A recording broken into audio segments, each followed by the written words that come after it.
G'day peeps, JC here.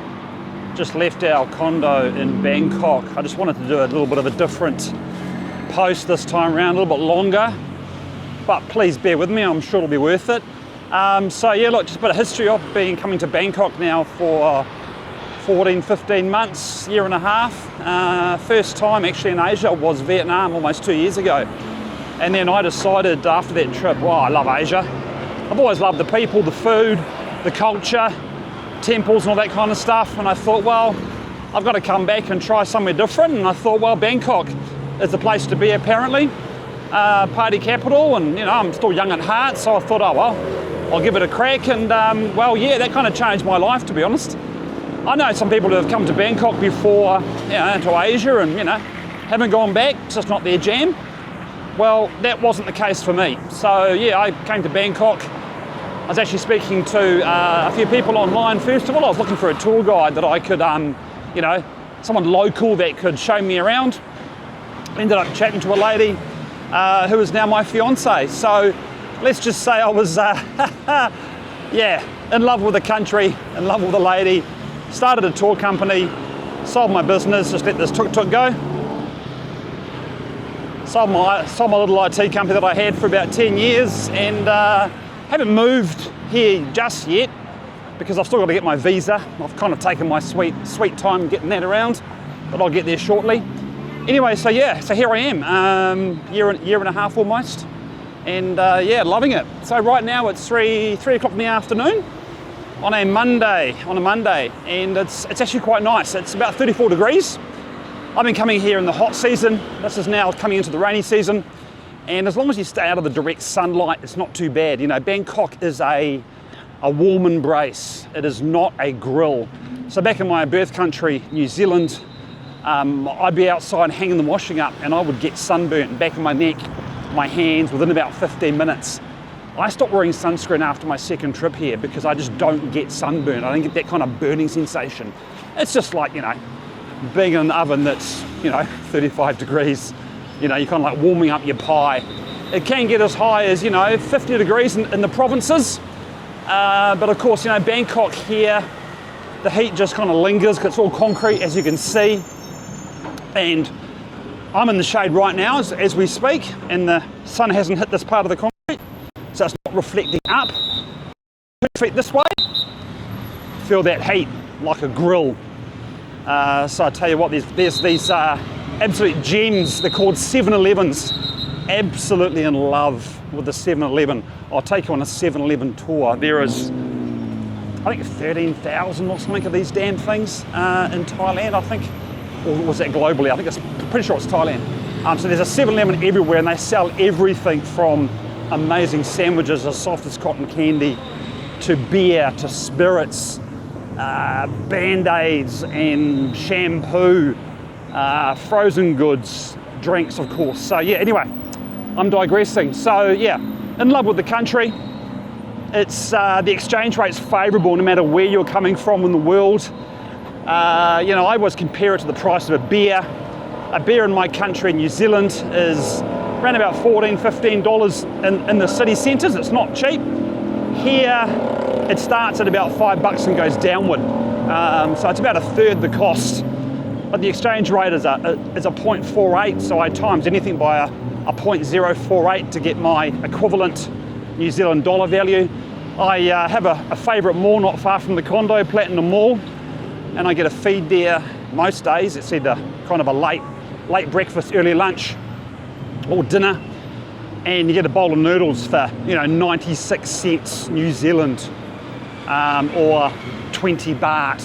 So I'll get 2 or 3 of those as a sampler, and I'll get a nice coffee for 30 baht, which is $1.42 NZ. So if you've got money, or even coming on a holiday, it really goes far. I'm 50, what am I, 53 this year? I'm certainly nowhere near retirement age, and I don't have till I leave this earth, but I can't think of a better place. You can go a little bit further out. You can go to the beaches in Koh Samui. You've got Phuket, you've got Pattaya. You can go up north, Chiang Mai. We'll be going to Penang in, I think 23rd, 24th I'm going with one of the people that I'm on tour with at the moment, Hayden, and we're going to Penang just to get out of the country for a few days, and then we'll come via Phuket. And that flight is costing us 150 NZ return to get to Penang and back to Bangkok, which is ridiculous. So when you get to Asia, when you get to Bangkok, every flight to Hong Kong, to Singapore, Japan, any major hub is relatively cheap. Any smaller airports, it might cost you a little bit more because not many planes fly there, or the planes that fly there are smaller. But yeah, it's cheap to fly, it's cheap to eat. But the number one thing I like about Thailand, there's so many things. The food, it's the people. The people, it's the safest country I've ever felt safe in. I've been to South America, I've been to the US, I've been to the islands, you know, Vanuatu, Fiji, Rarotonga, friendly people there as well. I've been to Australia 20 times at least. I've not found a race of people or a culture of people more friendly than the Thai people. Japan, absolutely. I was there in Japan just last year. Vietnam certainly, but Thailand so far is my pick. I love the street food, eh? The food here is incredible. On every corner there's a street food vendor serving delicious food. I've never had that kind of, you know, dally belly they call it. I want to badmouth any particular country, but it's a bit of a phrase that we have in New Zealand.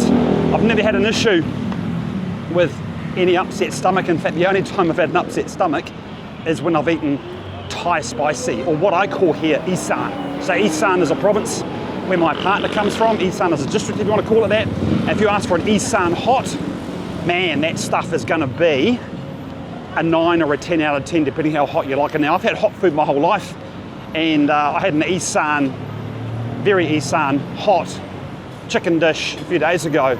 Let's just say it was a couple of days and I still felt that little rumble. But it was delicious. The hotness of the chili does not disguise the flavour of the food here in Thailand. If you've been to any Asian country, you'll know what I mean. I'm sad to say, as a Westerner, watch out for the traffic here, it can get a bit crazy. As a Westerner, our food is pretty appalling. It's loaded with carbohydrates, it's loaded with sugars, it's loaded with all things that, well, that make me fat. I don't know about you guys. So I'm just walking through, there's only 10 minutes from the mall, 10 minutes from the condo. It's one of the busiest times of the day because people are either, you know, finishing work early, or they're coming out to get some afternoon eats. This mall was shut down for about a month, or they had a bit of a clean out. One of my favourite malls, one of my favourite markets, the mall's actually there. The mall up there, 6 floors, great rooftop bar up there. That's where you get the $1 noodle bowls from up there. The food out here is a bit more expensive because of the tourist factor. This particular area is Ratchatheri, which is where I'm living at the moment with my partner. And there is not that many foreigners. I am one of the few that is here. I can count on one hand, probably 2 hands, how many kind of, you know, Western type people I bump into. Asoke, A-S-O-K-E is the one that has the most foreigners, but here it's all pretty much traditional Thai. You got a lot of Chinese people. Chinese people are the #1 import as far as tourists. They keep to themselves, they go on the little tours. But yeah, a lot of Americans, South Africans, Kiwis, Australian. Sadika. Just so friendly, I love it. My God, that food. So I'm just walking up to one of my favourite pubs, local boys and girls, where I get my 100 baht beer, which is in New Zealand dollars $4.80 for a nice bottle of beer. Absolutely no problem with that at all. I can have 3 for the price of 1 back home. But careful, you can spend ridiculous amounts of money. Like, there's a rooftop bar, as I just mentioned, on top of the Novotel hotel, which is up there, somewhere up there. And you can spend $20 NZ on a cocktail, $25 NZ on a cocktail. You can go to Labua, where The Hangover 2 was filmed, certain parts of Hangover 2, and you can spend $50 on a cocktail. You can smoke a cigar, it's $150. I remember having a shot of whiskey. Oops, a bit of a shrine there. Buddhist religion is the dominant religion here in Thailand, and that I think is where some of the culture comes from. Some of the kindness and the empathy that they have for people is part of that Buddhism culture. Anyway, as I was saying, you go to Labua. I was having one of their 7 bars up there. I was having a shot of their best whiskey. Yeah, it cost me 500 NZ dollars. I kind of should look at the price. So you can spend a lot of money here, but then right outside Labuan, just down on the street, you'll get a noodle shop. And you get noodles for, you know, $1 for a bowl of noodles. You can't even finish it, it's so big. So yeah, 6th floor mall there. This mall here, Platinum Mall, is the largest fashion mall in Thailand. Everything's big here. You got the biggest shops, the biggest 7-Elevens in the world. The biggest malls with 2,000 shops in some of these malls. Is my favourite bar. I can't stop to chat. He's seen me, he's going to want to get me in there. Sarika! Back soon, back soon. Starbucks there, you got Starbucks, you've got Burger King. I can't believe that people actually eat Burger King and McDonald's here, but hey look, you know, when in Rome, I suppose, you're going to have some Western people. Like myself, I haven't eaten any burgers here. Sorry, I haven't eaten any Burger King or McDonald's burgers, but I have tried the Thai burgers, which are sensational. Okay, so we're coming up now to a couple of the largest malls, certainly in Bangkok. Check out this traffic though. Oh, river transport, another way to get around. So I've been walking for 10 minutes now, 15 minutes.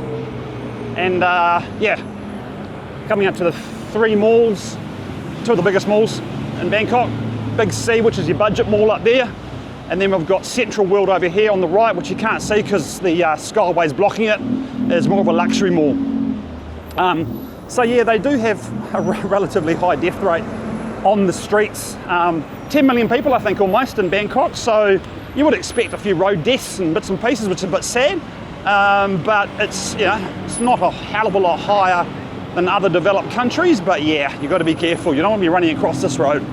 But they are quite courteous. They're not going to run you over on purpose, obviously. Tuk-tuks are the most expensive way to get around. For short hops, so you can just jump in one, pay them like, you know, 200 baht, which is like, you know, 10 bucks, and you can get anywhere.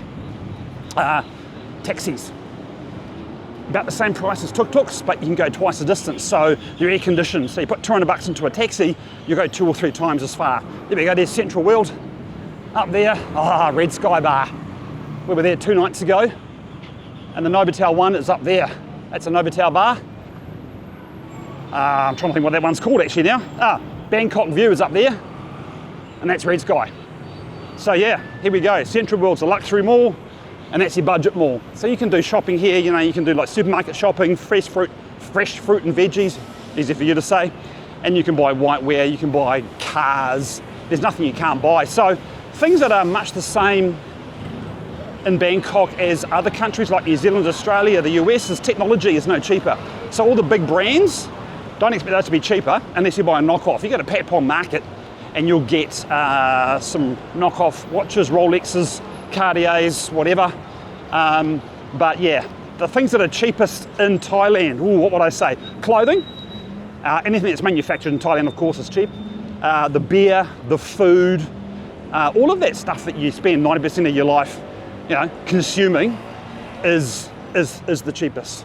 But things like cars, beamers, whiteware, technology, it's pretty much the same price as you'll get anywhere. So don't expect discounts. And obviously bringing in, you know, those items from overseas when they're not manufacturing here is one reason why the cost is so high. But yeah, I can't think of any negative reasons. You could say the heat would be a negative reason, but of course you can't have everything. I mean, come on people. You can't have, you know, this kind of climate all year round without having to suffer a little bit of the heat in some of the summer months. But yeah, no, we're 34 degrees at the moment. It's actually pretty cool. I was here in 39, felt like 48 apparently. Just walking through one of the other markets next to Central World. This is a typical food market, but it's more of a luxury food market. Got some luxury goods over there, clothing, knickknacks, of course all your food. It's, you know, some of this food is like 200 baht, and that's 200 baht is, what is that, $10 NZ? There we go, what have we got here? Sarika! Oh, mango, got to try the mango sticky rice here, eh? The fruit here is incredible. Bit of a traffic jam here. Here we go, here we go, here we go. Waiting, waiting, waiting. No one's in a hurry. You don't want to be in a hurry. I was thinking, like, today I was talking to Kik and I was like, why is everyone walking so slowly? They're not. I just can't slow down. I'm just walking too fast. Central World, check out those monitors. Damn. Everything's just huge here. So there we go, big sea. World. This is a park, well, park area, meeting area, where they have festivals. There's the SkyTrain over there, which is also a very cheap way to travel. In fact, the SkyTrain's the quickest way to travel, avoiding the, avoiding the traffic. And you get anywhere for like $2 or $3. See in front of us? One of the largest Apple stores on the planet. Everything's big here. And including, I come here and I put on 4 kilos. The food's so good for you. You eat too much of it and you have too much beer. So I'm saving about 2/3, but I'm eating 3 times as much. That doesn't work, does it? Anyway, so that concludes our little tour of Bangkok, Ratchatheri to be exact, which is 15 minutes from the condo where I live with my partner and tour guide operator, who I wouldn't be without. Bioki Tower, I think that's the second tallest structure in Thailand, next to Mahonakon. The Mahonakon you can't see, but that's in other clips. Anyway, I'll chat to you soon. Lovely chatting. Woohoo!